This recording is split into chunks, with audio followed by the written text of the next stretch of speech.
Son Aurea Domínguez Sisto, alcaldesa de Fisterra, e por turno correspondiume ser a presidenta da Asociación de Concellos e do Camiño Fisterra-Muxía.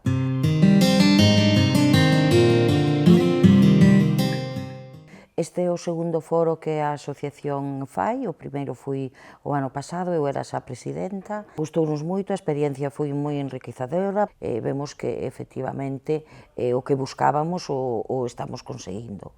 Entón non remataremos aquí, será unha das ferramentas cas que conta a asociación para promocionar o seu camiño. A asociación, al menos eu como presidenta, o que quería era que todos os concellos polos que pasa este camiño estuvéramos xuntos e fóramos todos integrantes desta asociación.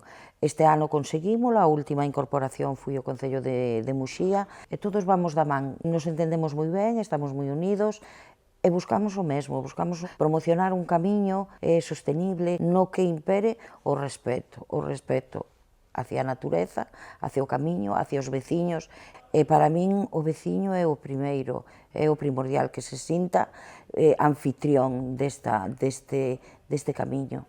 Eu penso que así será máis fácil promocionalo e será un éxito, como de feito está sendo. Eu son de Fisterra, terra de temporales, de mar bravo, é moi importante o camiño e nacer con el. Entón, se interiorizamos tanto e o facemos parte de nós, pois o levaremos dentro como igual que eu levo o mar.